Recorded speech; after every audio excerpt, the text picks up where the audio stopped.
Good evening. Tonight on 2020, we have the privilege of an exclusive interview with the esteemed Ellen Johnson Sirleaf, President of Liberia and 2011 Nobel Peace Prize laureate. Her work for peace, independence, women's right and freedom, and strength through times of violence and civil war in Liberia make her an inspiration to her people across her country and internationally. Encouraging the largest accumulation of female votes in Africa, President Sirleaf manages an undisputable air of dignity and respect, even after serving 2 years behind bars, murder attempts by rival politicians, the rule of multiple dictators instilling fear in her home country, and bearing through multiple campaigns.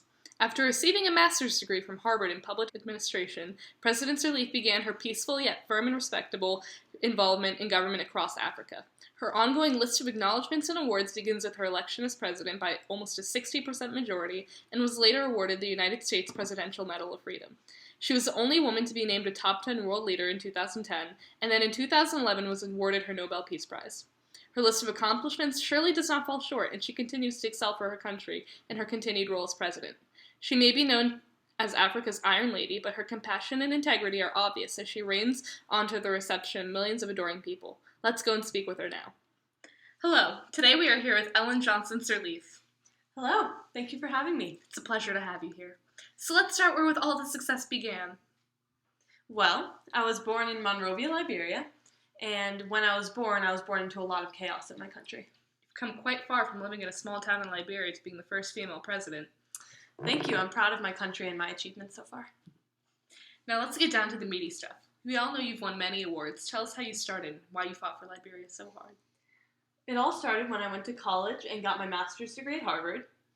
I was always fascinated by government and politics, and I was determined to give women a voice in times of civil war and female oppression. I got my master's degree in public administration and began to focus on what could be done to my country. Liberia was being continually controlled by the suppressive military, so I took an opportunity to leave and go to Kenya. There, I served as vice president of Citicorp's Africa Regional Office, which helped me gain experience in the political government world. I eventually became the Assistant Secretary of the United Nations. Wow. Could you give us some background information on the struggles of Liberia at the time that made you go to Kenya? Yes, well, in 1980, President Tolbert was overthrown and executed in his mansion one night by General Samuel Doe. Doe took over as a leader and created a cruel dictatorship. He banned all freedom and all press. He outlawed political parties, except for his own, and he staged a false democratic election, which he rigged in his favor. Eventually, in 1989, the people staged a rebellion and executed him. Is this where the fighting ended? How did Liberia find peace? Well, initially, it didn't. The war continued until 1996, until Charles Taylor, my opponent, was elected. Unfortunately, his rule was about as brutal as General Doe's, and the people revolted again in 1999. By 2003, Taylor was forced to step down, and over 200,000 people were killed in the fighting, and millions of others had to flee from their homes. Am I correct in saying that Taylor was exiled to Nigeria and is currently wanted by the UN in his role in fueling conflict in Sierra Leone? Yes, that is correct. Obviously, you didn't stay in Kenya. What happened when you returned to Liberia? How did you get involved in the election? Well, I resigned from the UN because I knew I wanted to help my country and run for president. It was a challenge I was willing to take on at the time. And you running against Charles Taylor in 1997 was your first time running for president? Yes, and unfortunately, the first time, I lost.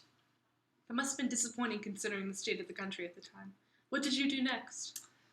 Well, first, I served as chairperson of the Governance Reform Commission of the National Transitional Government of Liberia until resigning in 2004, and I accepted my nomination as Unity Party of Liberia as leader right after that.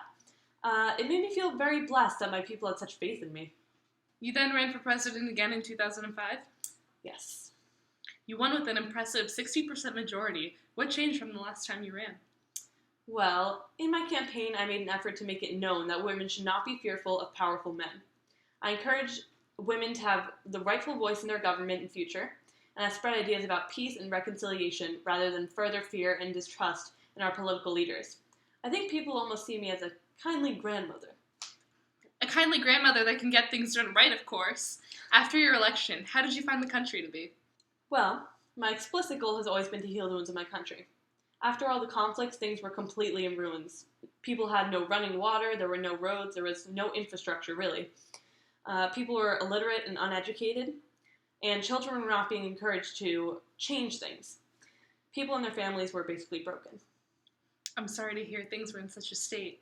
It's remarkable that you can bring back a nation from such distress. How have you approached that recovery? Well, I wanted to start with the basics and rebuild from there. I promised power and electricity to the capital within 6 months. I promised a well with accessible water to every person in the country within 2 years. I felt the need to establish basic needs before addressing all the political problems in my country. How did you go about restoring government processes? I absolutely had to correct the debt and corruption in our government to get it running properly and get my financial house in order. Then I focused on the children as they are upcoming leaders of our nation.